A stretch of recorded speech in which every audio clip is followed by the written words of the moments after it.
మేము తప్పు చేసామని నిరూపించండి, నీ బూట్లు దుడుస్తా నేను. మేము తప్పు చేసామని నిరూపించు. లడ్డూ ప్రసాదంలో జంతువులు కొవ్వు కలిసింది, ఆ నువ్వు నిరూపించు, నీ బూట్లు తుడిసే కార్యక్రమం చేస్తాం. ఏంది డ్రామాలు? అదేమంటే ఆయన ఏమన్నాయంటే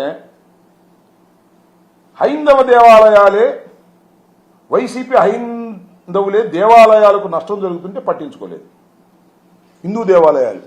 నేను మనవి చేస్తున్నా, తెలుగుదేశం ప్రభుత్వం అధికారంలో ఉన్నప్పుడు విజయవాడ రోడ్డు మీద ఉన్నటువంటి అనేక దేవాలయాలను పగలగొట్టి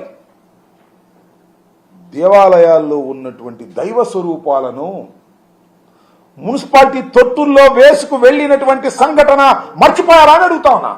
ఆ రోజు ఎందుకు మాట్లాడలేదు? సనాతన ధర్మం మీద ఇంత ప్రేమ భక్తి ఉన్నటువంటి పవన్ కళ్యాణ్ గారు ఆ రోజు మీరు ఎందుకు మాట్లాడలేదు అని అడుగుతా ఉన్నా. ఇవాళ మా మీద రాజకీయంగా కక్ష తీర్చుకోవడం కోసం మీరు ప్రయత్నం చేసేటటువంటి ప్రయత్నం చేస్తున్నారు. ఇది తప్పు కదా? ఇది సాంప్రదాయమా? దీన్ని భగవంతుడు క్షమిస్తాడా? నేను అడుగుతా ఉన్నా. అంతేకాదు, భూమన కరుణాకర్ రెడ్డి తిరుమల వెళ్ళి హై డ్రామా క్రియేట్ చేశాడంట. నిన్న వెళ్ళాడు మాజీ టీడీ బోర్డు చైర్మన్, వెళ్ళి అక్కడే ప్రమాణం చేశాడు దైవం ముందు. దాన్ని హైడ్రామా అంట. ఆయన హైడ్రామా చేసింది, మీరా హైడ్రామా చేసింది. ఒక్కసారి ఆలోచించాలి ప్రజలు, ఆయన కూడా తెలుసుకోవాలి అని మనం చేస్తున్నాం. కొద్దిగా జూమ్ చేస్తే చూపిస్తా ఎవరిది హైడ్రామానో ఎవరిది హైడ్రామా కాదో చూస్తున్నటువంటి ప్రేక్షక మహాశయులు నిర్ణయించాలి అని. దీన్ని ఏమంటారో చెప్పమని అడుగుతాను.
అయిపోయిందా?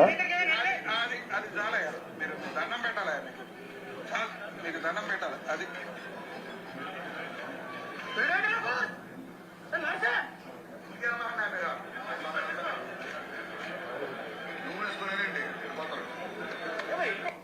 What is this? నిన్న మా భూమన కరుణాకర్ రెడ్డి చైర్మన్గా చేసినప్పుడు తప్పులు జరిగాయని మీరు ఆరోపణ చేస్తే, నిరూపణకు సాధ్యం కాని ఆరోపణలు, నిరూపణ చెయ్యని ఆరోపణలు చేస్తే తన ఆవేదనను వెలగక్కుకోవడానికి తిరుమల తిరుపతి దేవస్థానం వెళ్ళి అక్కడ ఆ కొలంలో స్నానం చేసి ప్రార్థన చేస్తే అది హైడ్రామా అంట. మరి ఇదేంటి? ఏమండి పవన్ కళ్యాణ్ గారు, ఇది హైడ్రామా కాదా? నేను మనవి చేస్తున్నానండి, నేనేం అనుకోవద్దు. మీకు ఆంజనేయ స్వామి భక్తులు మీరు అన్నారు. అక్కడెక్కడో మన కొండగుట్ట ఆంజనేయ స్వామి దేవాలయాన్ని కూడా వెళ్ళి పూజ చేశారు. మీరు భక్తులనే విషయంలో మాకు ఎలాంటి సందేహం లేదు. మీరు దైవభక్తులు, దానిలో మాకు ఎలాంటి సందేహం లేదు. సరే, మీరు ఆంజనేయ స్వామి భక్తులు అంటున్నారు. ఆంజనేయ స్వామి మీద ప్రమాణం చేసి జగన్మోహన్ రెడ్డి గారి హయాంలో తయారైన లడ్డూల్లో కొవ్వు నూనె కలిసిందని ప్రమాణం చేసి చెప్పండి. మీరు నిజంగా భక్తులు కాబట్టి చెప్పండి.